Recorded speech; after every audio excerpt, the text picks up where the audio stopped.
Olá, bem-vindos ao Três Tons de RH. Você já pensou em fazer carreira internacional? Tá pensando quais são os caminhos, quais são as dificuldades, como é que eu faço uma preparação? E se eu estou pensando em fazer a carreira, eu estou pensando em retornar? Bom, tem muitas questões relacionadas ao tema, a esse tema tão importante, e para isso a gente trouxe um convidado super especial, o Jean Carlos Alcalay. Gente, eu vou tentar apresentar o Jean Carlos, tem uma experiência muito interessante. O Jean Carlos possui uma carreira internacional, ocupando cargos de nível em empresas. Gente, olha o tipo, olha só o nível das empresas. Gol, Airlines, Electrolux, Bayer, a Pernod Ricard, Unilever, Ambev e Coca-Cola. Tá bom? Quer mais? Bom, atualmente, o Jean Carlos é sócio da Boyden Global Executive Search e lidera práticas de produtos. Ele é responsável, então, pela vertente, né, pela vertical de produtos de consumo, saúde, aviação, educação, além de conselhos de administração e também das práticas de ISG. Ele atua, então, nesses conselhos consultivos em empresas no Brasil, nos Estados Unidos e na Bolívia. Olha que interessante, gente. Além disso, além de tudo, ele consegue arrumar tempo para ser professor de MBA do MBA Executivo de Marketing na ESPM e também da Open Mind Academy. Então, ele é formado em administração, possui MBA pela Business School São Paulo e Universidade de Toronto e fez pós em gestão empresarial pela Fundação Dom Cabral. Uau! Obrigado, Nossa, Jean. e ainda Ah, tá. encontrou um tempinho pra estar com a Bem-vindo. gente, né, Giancarlo? Não, Obrigada. eu que agradeço o convite, é um prazer estar aqui com vocês e compartilhar um pouquinho do conhecimento que a gente tem com o público aqui, né? Ô, Jean, eu acho que assim, para começar, eu tenho uma pergunta relacionada à sua carreira. Uhum, Então, a gente vai falar de carreira internacional, nada melhor que falar da sua. tá bom, Conta um vamos lá. pouco como é que foi essa carreira, quando surgiu essa oportunidade. Conta um pouco da sua Vamos lá. trajetória, dos desafios. Tá. Eu, quando comecei minha carreira profissional, e principalmente quando eu já estava na Best Foods, né, que era o Unilever, eh, você tinha muito estrangeiro e tinha alguns latinos que coordenavam as operações da América Latina, mas tinha muito poucos brasileiros. Estou falando isso década de 90 e 2000. A partir de 2010, com o crescimento econômico que nós tivemos por uma série de situações, o Brasil começou a ficar mais exposto e, com isso, os seus profissionais também. Então, eu diria que talvez nesse momento é que mais começou a abrir o mercado para nós, brasileiros. E quando eu estava na Electrolux, eu fui contratado e o atual presidente hoje, ele é presidente nos Estados Unidos. Um cara, um brasileiro com uma carreira fantástica também, que é o Ricardo Cons. E quando ele me contratou, eu falei, Ricardo, o meu plano de carreira é uma expatriação. Aqui você vai conseguir. E foi exatamente isso. Então, 3 anos eu cumpri a minha missão no Brasil e fui expatriado com 40 anos. Então, dependendo da situação, tá na idade, porque eu já assumi uma operação grande no México e já tinha mais 20 países. Então, foi quando eu comecei. Só que eu fui me preparando para isso, na questão de idiomas, né? E a família também. Então, assim, a boa expatriação começa quando você envolve o seu cônjuge e os seus filhos. Porque não dá para você, amanhã ou depois, ir para receber uma oportunidade e você não preparar a tua esposa, ou seu marido, os seus filhos. Então, independente de acontecer ou não, eu fui preparando, né? Com os meninos estudando. E havia um acordo comigo com a minha esposa na ocasião, que se acontecesse isso, ela teria. Quantos anos você teve essa preparação, que você lembra? Olha, quando eu ingressei em multinacional com 30 anos. Porque quando você está fora, assim, eu fui treinar na Ambev, né? E depois a Ambev começou a crescer, mas era uma maneira diferente, né?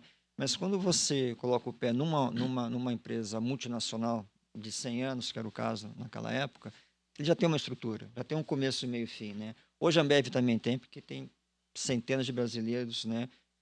Em diversas partes do mundo, mas não era a época. Mas quando eu cheguei lá e você vê, você começa a conviver com as pessoas, então parte da minha formação acadêmica, idiomas, veio muito por inspiração das pessoas que ali estavam, que todos foram expatriados ou foram para fora estudar e voltaram. Então aquilo acabou sendo o meu vetor. Eu não tinha como, se não fosse isso, eu não teria como poder me estruturar. Então foram 10 anos ali apostando. Podia acontecer, podia não ter acontecido. E acabou acontecendo. E então eu fui para lá, já tinha 40 anos, como account manager. O Caio, que era o meu mais velho, tinha uns 14 anos, e o Alan, que tinha 10 anos, mas todos já estavam já imbuídos aí em idioma e tudo mais. E a minha esposa, então, na época, ela acabou, num acordo, ela acabou saindo da empresa e a gente começou, então, a jornada. Giancarlo, teve algum aspecto que, embora você tenha se preparado, né, você falou 10 anos, algum aspecto que você enfrentou lá que não estava previsto? Muita coisa, né? Primeiro eu falo assim, o brasileiro, assim, nós somos resultado de uma série de culturas. A América Latina é assim. Então, se você for pegar aí o estúdio Hofstede, o latino está bem no meio, né? Porque ele pode se adaptar tanto na América Latina, na Ásia, na Europa, porque a gente é um pouco disso tudo. Ele é o mais É flexível. o mais flexível, mas só que isso é até a página 1. A partir da página 2, o jeitinho ele já não resolve muito. Então, quando você está num outro país, o fato da gente ser uma pessoa simpática, tudo já vai, mas depois não continua. Então, tem muita coisa. Uma das dificuldades que eu tive é que o nosso modelo no Brasil funcionava muito bem. Então, assim, uma casa matriz, ela não consegue dar conta do seu país e de outro se você não tiver equipes separadas. Porque quem está aqui no Brasil, ele está cuidando do mercado brasileiro. Ele não vai ter tempo de olhar o mercado mexicano, o mercado africano. Tem que ser equipes separadas. Você vai pegar, por exemplo, na Delta Airlines, que era um dos parceiros no meu tempo de Gol, eles tinham uma estrutura global e em Atlanta eles têm lá estruturas dedicadas a cada região e a cada país. Não dá para você pegar uma equipe que está nos Estados Unidos e fazer tudo, porque só os Estados Unidos já é um mundo separado, né?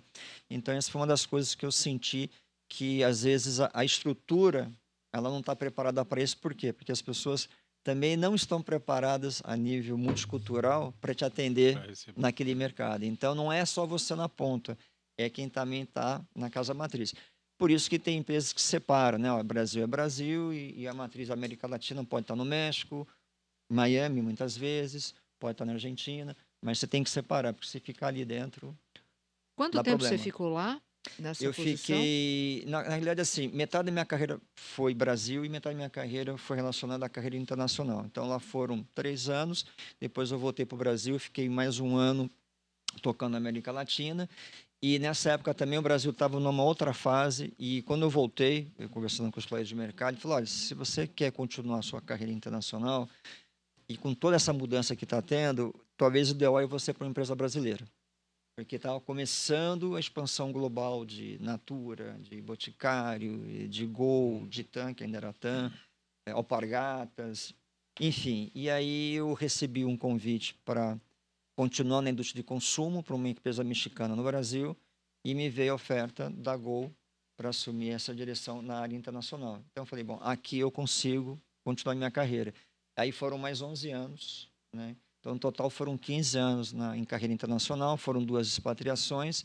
E na Gol, como a gente tinha operações de voo em 13, 14 países, mais escritórios de vendas em 45 países. Então, todas a América, né, do Canadá até a Argentina e Europa.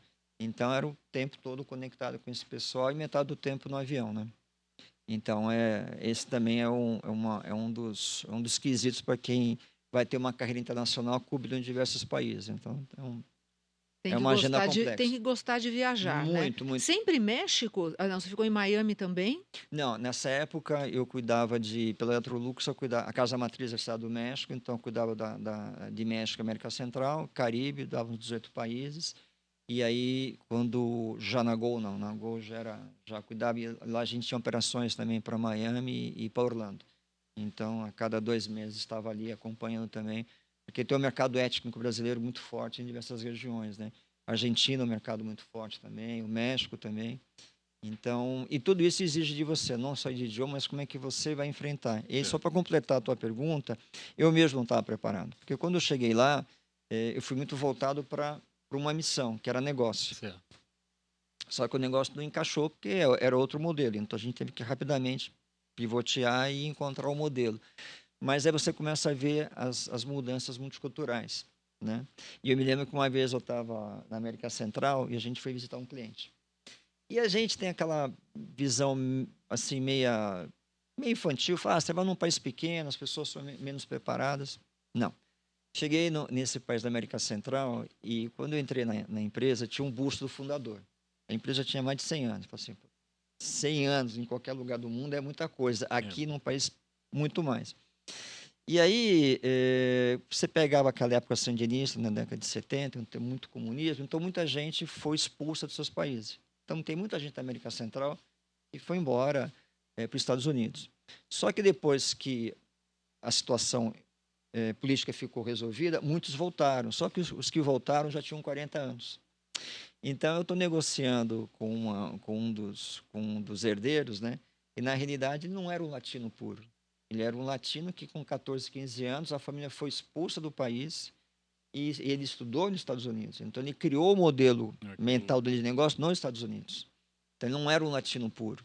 Aí você começa a ver que realmente você tem que estudar a pessoa que está do outro lado. Então, esse foi um grande ensinamento. A partir dali, me virou a chave e eu passei a ser um grande estudioso, né, de modelos multiculturais e mudou muito a minha cabeça em relação a isso. Então, é uma preparação contínua. Não é só o fato de você ser um bom financeiro, um bom RH, um bom cara da área de produção. Você vai ter que trabalhar a tua cabeça constantemente, porque as empresas não trabalham isso. Você tem uma missão, você pode ser a pessoa mais adequada, mas é ao longo da carreira que você vai se adaptando e se Então, aculturando. a gente percebe, né, que algumas exigências, né, a própria preparação dos executivos, de uma certa forma, está ficando mais homogênea, né? Ok. Mas e a questão da cultura? Por exemplo, você vai no México ou vai na América Central, você negocia um acordo, promessas, como é que é isso? Então, depende da empresa na qual você está, existem acordos entre países, né? Você vai pegar o setor aéreo, então você tem um acordo entre Brasil e Estados Unidos, Brasil e França. Então, começa por aí e as empresas precisam se enquadrar debaixo desse acordo. A partir daí, o que eu procuro sempre recomendar às pessoas é assim, olha, se prepara muito bem para o seu negócio, para fazer a sua proposta, mas estuda a empresa e principalmente estuda a pessoa com quem você vai negociar. Hoje é mais fácil, porque com rede social você já tem um perfil da pessoa, né? Então, eu me lembro que nós estávamos numa missão, eu já estava expatriado em outro país, em outra companhia, a gente estava na República Dominicana, e a gente foi para um país no Caribe fazer uma negociação. E é um país, assim, de pessoas muito profissionais, muito conectadas com a Europa e com os Estados Unidos, mas os colegas que foram comigo não estavam conectados nisso. Então, parte do meu trabalho foi gerar um dossiê das pessoas que estariam na reunião. Falar, essa pessoa é assim, assim, assim, assado. E foi exatamente isso que aconteceu. Pessoas assim, de um país pequeno, mas assim com uma preparação fantástica. Então, se você não se preparar nesse sentido, o negócio pode não acontecer. Então, é importante conhecer a cultura da empresa, obviamente, e com quem que você vai negociar. Ô, João, você falou da família, né? E a gente sabe que também, às vezes, as pessoas não têm noção, né? Sai de um país para outro, aí tem moradia. Conta um pouco desse outro lado, da moradia, Sim, escola, parte de saúde que a gente também, sabe que às vezes as pessoas não claro. dimensionam, né? Aham, Então fala desses outros impactos para quem está assistindo a é, gente levar em consideração, porque não é claro. só o lado profissional, tem É, tudo isso que isso precisa. é E aí complicado. tem uma expectativa que o pacote vai cobrir tudo da empresa, vai pagar tudo, você não vai gastar. E não é mais É. assim, não Não, tem. não é. Tem modelos e modelos, né? O modelo que eu fui foi um modelo clássico, tradicional, que tinha a cobertura total. Mas quando você chega lá, minha preocupação não era comigo, minha preocupação era com a minha esposa, né? Pô, você tem que ir no médico, como é que você vai? Como é que você se vira? E na época ela teve que fazer um procedimento, né? E era um excelente hospital. Mas assim, aqui no Brasil é mais fácil, você vai, você programa, dependendo. E lá você tem que se reunir com o pessoal do seguro, do RH. Então, assim, aí chegou uma hora que eu falei, olha, a gente está entrando numa coisa que é muito íntima dela, eu já não vou falar mais. Se você não cobrir, eu vou para o Brasil e faço lá. Aí a moça do RH lá no México falou assim, tem razão, vocês estão fazendo perguntas que já não cabem mais, está aqui o laudo. Então, são coisas que realmente só quando você está lá. No meu caso, como foi uma expatriação, me cobria tudo, né? Tudo. Mas hoje em dia mudou. Então hoje você pode ter não uma expatriação clássica como foi a minha, mas você pode ter o International Assignment, onde você vai ficar um ano no projeto. É diferente. Nesse ano você não precisa levar a família. Você pode ir, voltar, a família vai, então é diferente. O teu seguro é diferente. Hoje você pode assumir uma regional morando no seu país, né? Sim. Então, tudo isso vai mudando. Agora, eu conheço pessoas que estão indo, mas estão indo como local. Ok. Como local, você fecha a lojinha no Brasil e aí você começa uma outra vida. E aí, se você acabar o seu contrato, você pode voltar ou não com o emprego. Então, porque você já é um local. E se você é um local, você tem que começar a já organizar a sua vida com relação a imposto de renda, previdência, fundo de garantia, INSS. Então, é uma série de coisas que as pessoas não veem isso quando estão lá fora, né? Que você realmente tem que pensar, né? Conheça bem a política da sua Da empresa. sua empresa. E também tem um detalhe, assim, você pode estar indo para um país que não tem um acordo com o Brasil. Isso. Senão você vai pagar, você vai ter uma bitributação, você vai ter que pagar 2 impostos. Então tem que ficar atento a isso também. Tem países que reconhecem os anos em que você trabalhou e você recolheu na Previdência. Então você fala, eu trabalhei 15 anos, então aquele país reconhece que você já tem 15 anos, então quando chegar na época lá, você já tem 15 anos na frente. E é a mesma coisa, né? Então, sei lá, se vem um francês para cá e você reconhece, já trabalhei 10 anos, então a gente reconhece aqui também. Então são acordos, né, que foram feitos ao longo das décadas, porque a pessoa era expatriada, mas ela se prejudicava. Pô, mas Sim. vou ter que pagar 2 vezes o imposto, como é que fica a minha Acabava aposentadoria? reduzindo a remuneração, né? Exato, então foi E mudando. todo mundo vai com a expectativa É. que vai ficar rico, pelo menos. Não, por enquanto. e tem um Antigamente era assim, eu acho que hoje já nem tanto, né? mudou. E também tem um detalhe, por exemplo, assim, os casais, né, estão trabalhando. Então, na época, a empresa era responsável por você. E debaixo de você estava a sua família. Por isso que a expatriação é de 3 a 5 anos. Porque a partir dali, ou você fica local, ou você sai. Porque a empresa tem até 5 anos naquele país, né? E aí, o que você faz com a sua esposa? O que você faz com o seu marido? Hoje, as empresas mudaram e ela também estende o visto de trabalho para você. Já te ajuda, mas não significa que você vai chegar amanhã Vai conseguir. e você vai começar a trabalhar. Antigamente, nem isso não tinha, hoje já tem. Mas, enfim, é uma maneira de você poder se adaptar e dar uma chance também para o seu cônjuge trabalhar, né? Normalmente as empresas que têm essa prática de expatriação, ela tem um plano, né, já Sim, bastante definido, tanto para a ida quanto para a volta, né?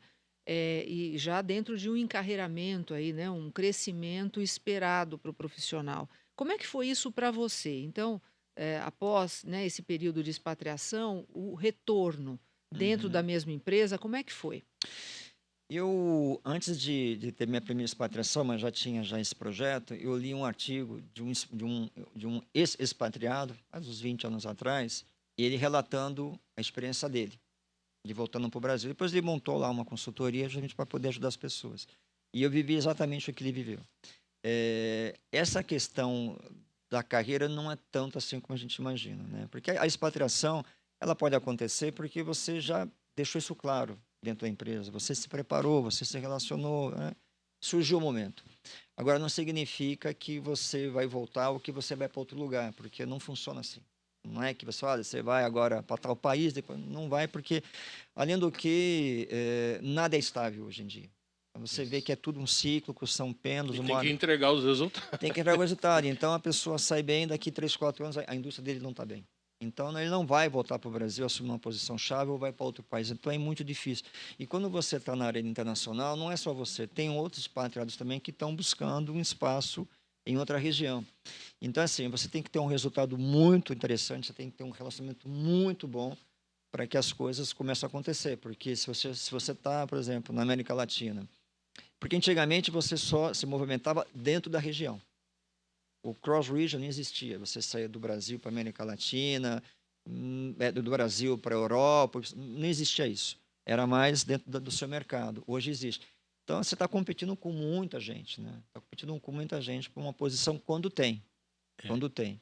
É interessante o que você está falando, né? Assim, como experiência, realmente, em algumas empresas que eu trabalhei, a maior dificuldade era o retorno do O expatriado, retorno. né? Agora, na situação de expatriado, considerando esse contexto, né? Que o retorno não está garantido, mesmo que você faça um acordo, né? De eu vou voltar na posição X. Uhum. Existe até empresas que fazem isso. Mas nessa condição, o que é necessário, né, o que a pessoa tem que fazer, pelo menos para garantir uma continuidade de carreira, se é isso que ela quer lá fora ou no próprio retorno? O que você Eu digo pode assim, dizer para a gente? a volta é complexa porque, ainda mais num país como o nosso, que é bem competitivo, ninguém vai ficar aguardando a tua vaga, né? E às vezes, assim, as pessoas acham que o expatriado ele é uma pessoa muito especial. Não é uma Eu acho pessoa que normal. esse é o É, principal mito, é. né? Acho que a pessoa é especial e às vezes, e essa do ser humano, gera um pouquinho de ciúmes. Isso é normal.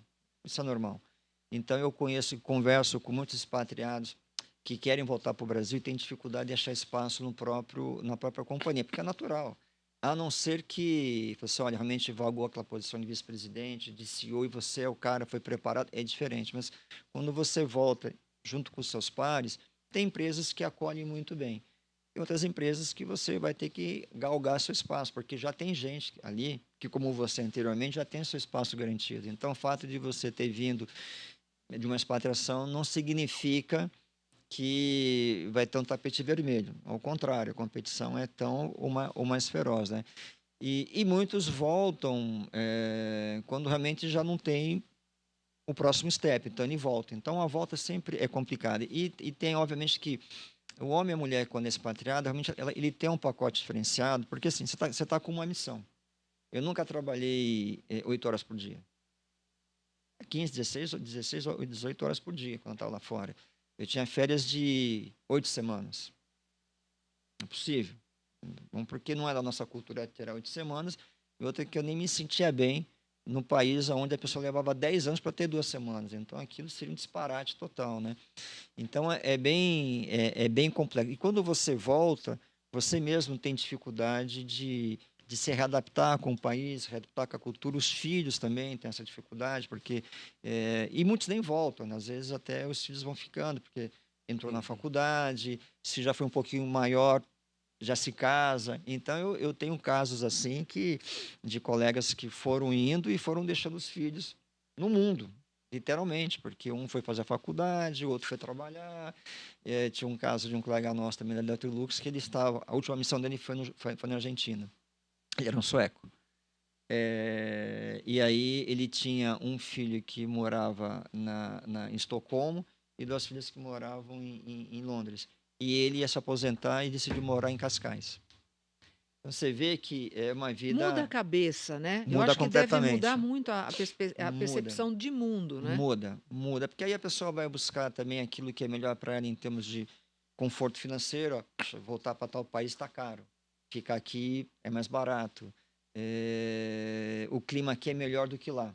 Então, tem Ô, gente Jean, que. eu tenho Então, uma pergunta, uma curiosidade e uns dilemas. O que é melhor, se é que existe o melhor? Eu saio daqui, vou para os Estados Unidos e entro na comunidade latina, continuo vendo os programas conectados ao Brasil? Ou você acha que quando eu vou para os Estados Unidos, estou dando um exemplo, né, de Miami, é melhor acompanhar as notícias locais, viver o ah, país? sim. Assim, É que eu já vi tanto é, esse. você nunca se desconecta do seu país. Isso aí é natural, né? Mas você tem que ter uma cultura, você tem que emergir. Se você não se aprofunda na cultura local, saber o que está acontecendo, aí você fica deslocado. Então, por exemplo, no meu caso, toda vez que eu viajava a negócios, até para a gente falar outros idiomas, né? Eu estava minimamente informado do que acontecia no país. Na economia, na política, na Uhum. cultura e no esporte. Então, assim, homem sempre tem uma conversa muito chata, porque a gente só fala de negócio o tempo todo, né? As mulheres já são mais flexíveis, já falam de outras coisas. Então, eu sempre procurava as reuniões sempre em inglês, mas quando eu estava nos intervalos, conversar com o meu colega no idioma dele e falar, pô, como é que está esse negócio aqui da economia, tal coisa. E a pessoa se surpreendia.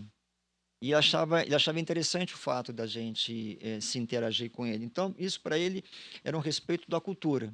E aí o teu rapport com ele já sobe um outro nível. Ok. Pelo fato de saber, puxa, mas a Você está Valéria mostrando interesse, né, é por genuína. ele, Pô, pela olha, Valéria, eu cultura. acabei de ler tal livro, pô, esse ator aqui, nossa, que bacana. Pô, mas eu falei, pô, nem eu sabia. Então é bacana quando você.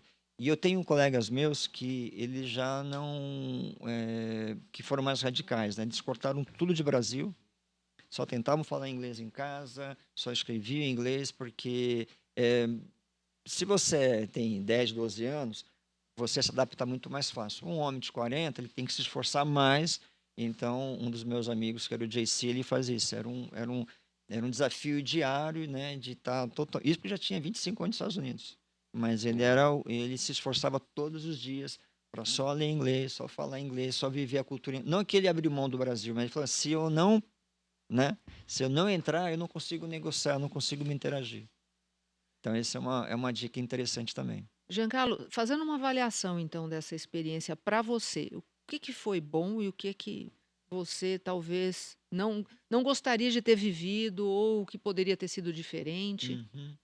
Não, eu faria praticamente quase tudo novo. A única coisa que eu não, que eu não faria, que eu fiz da primeira vez, quando me mudei, eu levei tudo, né? De mudança. Isso é um horror na vida de uma pessoa. Depois você vai conversando com os expatriados, aí você vê que ele só vai só com 4 malas. Mas e o resto, né? Só vou com 4 malas. Aí você entende o porquê. Porque todo esse processo de adequação da família, ele é muito tenso. Aliás, o maior estresse que dá pra gente é a família, né? Assim, ó, a escola correta, Hum, a casa correta, o seguro uhum. correto, porque depois você vai ficar fora de casa umas 10, 14, 15 horas por dia. Então, você fala, o mínimo eu tenho que deixar de retaguarda para a família. Mas, assim, a experiência é muito boa quando você se prepara para isso e principalmente quando você prepara a família. Então, eu comentava com os meus alunos lá na SPM, quando davam as minhas aulas de gestão multicultural, no curso de Relações Internacionais, eu falo assim, olha, eles eram jovens ainda, eu falei, olha, se você tem ideia de ter uma carreira internacional, você, menino, rapaz, já conversa já com seu namorado, com a sua namorada, porque isso tem que ser um projeto de dois. Para que daqui E até a 10 família anos. local também, né? Exato, e aí isso vai Claro, acontecendo. né? Então, é muito difícil, né, você ir do dia para a noite. Então, a gente tem que ter esse tipo de preparação. Eu acho que. E tem uma coisa que é a ansiedade da primeira experiência, né? Que você não consegue dominar muita coisa, isso é natural, né? Mas depois você começa a ver que o sofrimento é igual para todo mundo, a dificuldade de vender é igual a de lá, o DRH é igual a de lá, quer dizer, então, assim, são pessoas como você. Então, acho que a maturidade te dá mais tranquilidade para lidar com as coisas. Mas eu diria que é muito bom. Mas eu conversei com você outro dia, é que isso influencia a família. Então, os seus filhos podem gostar e eles então vão começar uma carreira e aí já vão te deixar para trás, né? Então, hoje eu tenho um filho que mora na Itália, que foi uma decisão dele, e tenho um mais novo que em algum momento também poderá sair também. Recentemente ele me ligou e falou assim: ah, pai, tá, aqui na empresa eu vi uma oportunidade em Dubai. Aí eu gelei, né? Meu Deus, já tenho um filho na Europa, e agora se outro for para Dubai, quando é que eu vou ver meus filhos? Mas eu não pude falar absolutamente nada. Nada, porque Foi a sua escolha também, foi a minha né? escolha e isso reflete, Influencia, né? influencia É. os filhos, né? Então, é claro que eles têm o mundo deles, mas influencia. Então, isso é uma coisa que às vezes é um pouco doída, porque alguém vai ficando pelo caminho em algum país, né? Isso Muda acontece, muito, né, a vida da pessoa, né? O muda que muito. você vê de carreiras hoje que facilitam essa possibilidade internacional ou até Uhum. países que hoje buscam, né, pessoas de outras culturas? O que você É. tem visto? Bom, como o Brasil é um player importante em diversos segmentos, em qualquer multinacional em que você esteja trabalhando, sempre pode ter uma possibilidade de você, por um programa interno, ser expatriado, né? Agora, existe algumas profissões no Brasil que não tem fronteira. Mercado financeiro não tem fronteira. Agrícola não tem fronteira. Óleo e gás não tem fronteira. O que quer dizer isso? Que alguém de Dubai pode te contratar, porque a gente é uma referência. Também na aeroespacial também. Então, você é uma referência. Na parte esportiva também, não é só o expatriado profissional, mas o jogador também, pessoal. Então, Energias renováveis, você acha que a gente já está mais atraente ou ainda eu não? acho que vai, eu acho que em algum momento vai, porque a gente tem uma expertise muito bom, né? A gente mesmo pela Boyd, como a gente é uma empresa global, tem projetos de clientes brasileiros que começam aqui Certo. para algum país na Europa ou na Ásia. Aí a gente já contacta os nossos sócios locais, começa aqui e o processo vai lá, e vice-versa. Então, E tecnologia? tudo. A gente até recentemente a gente teve um job agora que era na parte de agro de uma empresa de investidores americanos para um determinado país da América Latina e queriam um brasileiro. Queriam um brasileiro. Como eu também conheço brasileiros que foram recrutados por hunters ingleses para atuar nos Estados Unidos, numa determinada área, porque ele tinha uma Ó, expertise que os americanos não estavam achando lá. Mas Então o Hunter tem. é inglês, é uma triangulação, né? É porque aí já é um outro modelo, mas tem muito disso. Eu já conheci diversas pessoas que foram contactadas por hunters europeus, ingleses, para posições em outras partes. Então, assim, muito. A gente depois pode falar como é que isso pode acontecer também. Mas eu diria que esses setores são mais abertos, em tecnologia também. Mas hoje, como você também tem algumas crises que acontecem no mundo, por exemplo, o mundo está envelhecendo. O mundo está envelhecendo e agora vem a geração dos milênios. E não necessariamente os milênios têm as mesmas intenções que a gente tinha quando a gente começou as nossas carreiras. Então, por exemplo, um caso que é público, que eu posso falar, é o da Boeing, né? A Boeing, ela está em alguns lugares dos Estados Unidos que é no interior. Então, a pessoa prefere, o mais jovem, ele prefere ficar em cidades mais centrais. Por que eu vou para o interior? Prefiro estar em tecnologia e não trabalhar com aviação, que também leva décadas para você chegar no nível de excelência. Então, hoje, uma empresa como a Boeing, ela tem dificuldade de captação. Ok. Então, o que ela faz? Ela capta fora.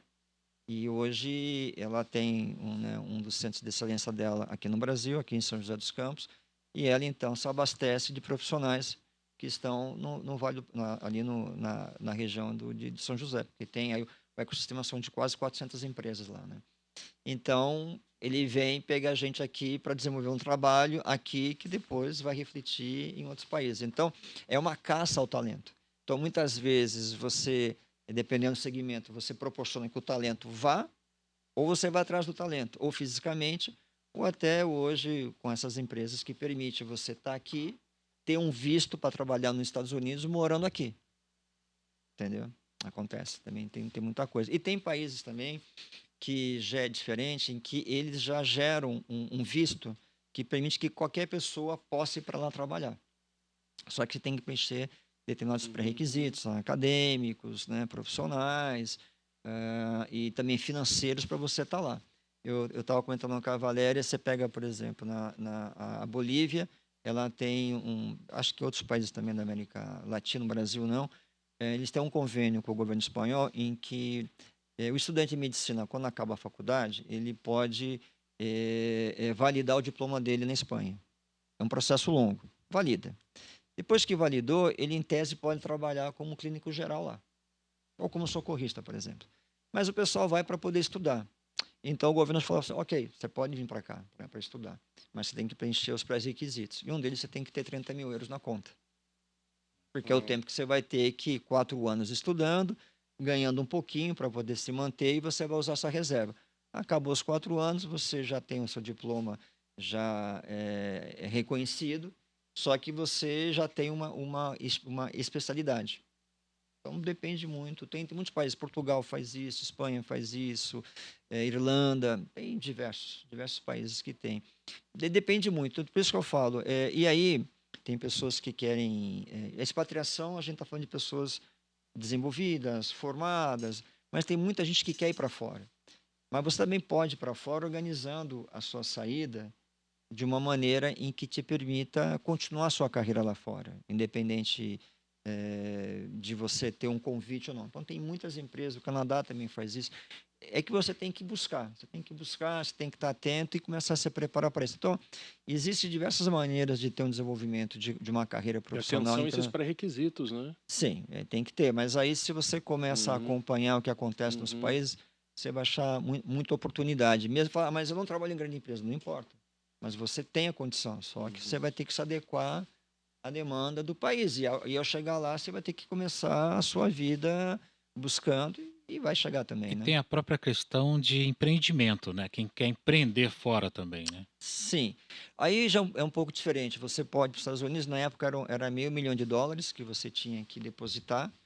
E com esse $500.000 você já tinha um visto para poder operar a tua empresa. E você tinha um compromisso de contratar americanos. Há um tempo atrás, no Uruguai, era $1,500. Não me pergunte por quê, mas no Uruguai era $1,500. Então, tem essa situação. Na Europa, se você compra uma residência a partir de 300 mil euros, você já tem já o seu visto para poder estar lá. Então, mas isso aí já você tem que ter um investimento, né? Mas é outra condição também de você ter acesso também, né?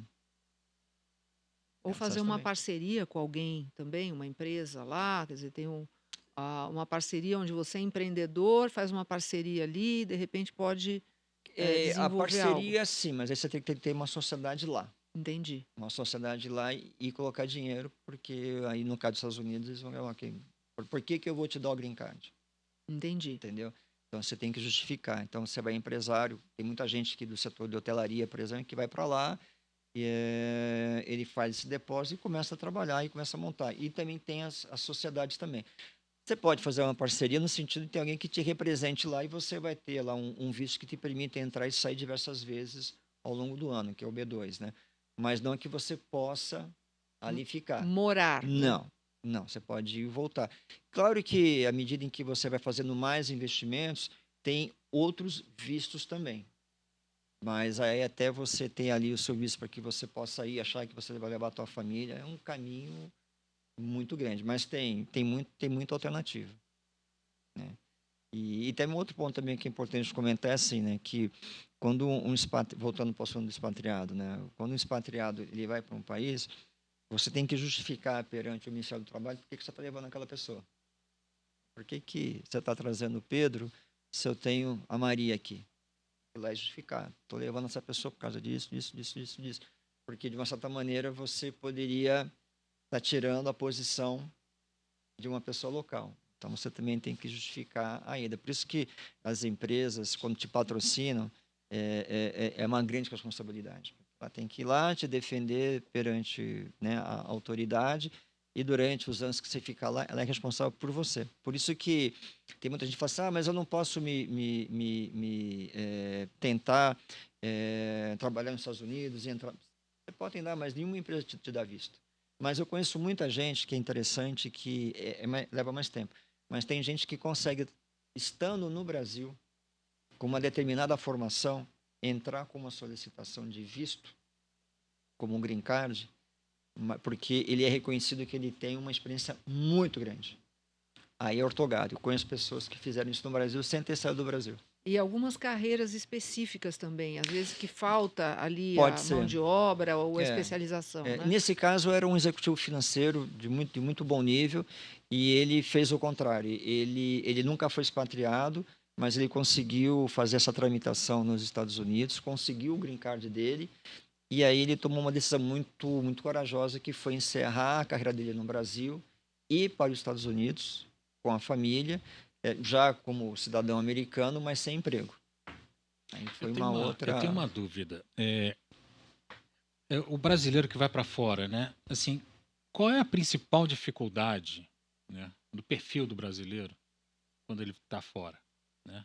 E qual é o ponto que o estrangeiro que contrata sabe que vai encontrar naquele brasileiro? Tá. O que é relevante assim? Assim, quando você está falando de ambiente corporativo, né, você já conhece a pessoa, né? As empresas, e você sabe muito bem disso, que quando você é um high potential, a empresa já te conhece. Então já sabe, por que que a Valéria vai? Não, porque ela já foi calibrada e é a pessoa. Ok. E você já foi, certamente a pessoa já foi, já teve Sim, experiência, alguma já, coisa assim, né? mas o que que acontece? O brasileiro, ele se adapta bem, mas a primeira expatriação, todo mundo paga o seu pedágio. Diferente da pessoa que o pai já foi expatriado, você acompanhou, você foi estudar fora, aí já são pessoas diferenciadas, que já tiveram essa preparação, mas não foi o meu caso, né? E nem da minha família. Então todo mundo começou do zero ali. Para eles, agora para os meus filhos, tudo é mais fácil, né?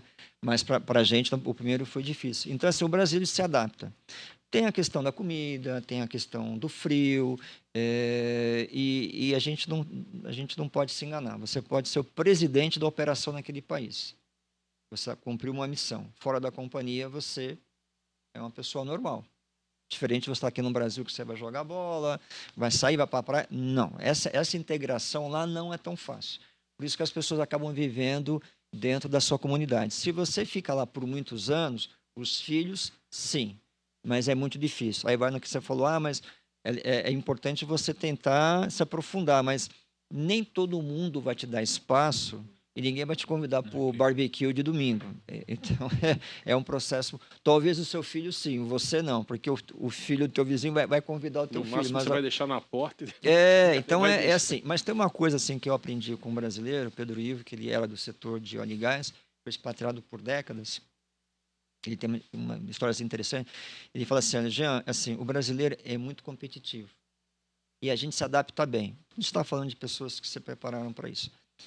Determinados países da América Latina não é como a gente. Eles preferem sempre estar entre eles. Isso é normal. Isso é das pessoas. Então, o brasileiro não tem dificuldade de trabalhar com o indiano, de trabalhar com o americano, com o argentino, com o paraguai. E assim, se você vai, você monta a sua equipe. Já outros não. Outros já preferem estar com os seus colegas de país, né?